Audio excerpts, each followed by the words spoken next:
નમસ્કાર મિત્રો, આવી રહ્યું છે એકદમ સાચી ન્યૂઝ સામે કે પલક અને તમુના થઈ રહ્યા છે છૂટાછેડા.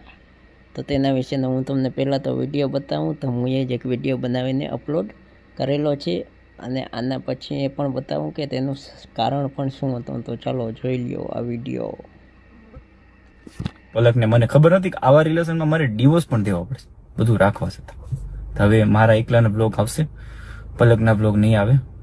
એના માટે સોરી. બસ એક ફેમિલી તરીકે તમને ઇન્ફોર્મ કરવા માટે આવ્યો હતો કે મારા અને પલકના બ્લોગ હવે નહીં આવે. હવે ભગવાન કરે ઠીક.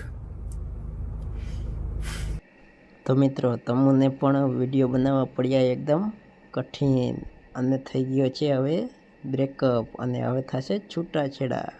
અને તેનું કારણ શું છે તે પણ હું તમને આગળના વિડીયોમાં જણાવું છું. જે તમુ અને પલક બંને જેની રીતે એકબીજા કહી રહ્યા છે. તો મિત્રો, તમને જો આ વિડીયો પસંદ આવે અને આવા જ સુપરસ્ટારની માહિતી તમે મેળવવા માગતા હો તો આપણી ચેનલને સબસ્ક્રાઈબ કરી લેજો અને બેલ આઇકનને પણ ઓન કરી લેજો. ચાલો હું તમને બતાવું આગળનો વિડીયો, જેમાં તમે જાણી શકો છો કે આ બંનેનો વિવાદ ક્યાંથી શરૂ થયો છે.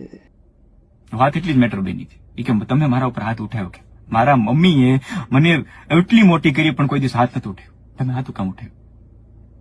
હું મારા મમ્મીનું પણ ખોટું ન સાંભળું, હું તમારું પણ ખોટું ન સાંભળું. તો મારું કહેવાનું એટલું હતું કે તો લગ્ન મારા સાથે કર્યા તો શું કામથી?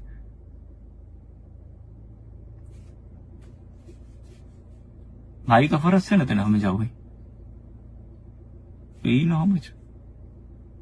મેં તો મારો ફરજ નિભાવ્યો હતો, એમાં તે ઊંધું લીધું. કાંઈ વાંધો નહીં, સમય સંજોગે જે થતું એ ઠીક છે. મેં ન્યા સુધી સમજાયું, પલક સમય છે તું સમજી છે. પણ નહીં, હું મારી તરફ રાઈટ છું. તમને કોઈ બીજા થ્રુ આ વસ્તુની ખબર પડે એની પહેલા મેં તો હું જ વિડીયો મૂકીને કહી દઉં કે મારી જિંદગીમાં આવું થઈ ગયું છે, હવે મારા એકલા બ્લોગ આવશે.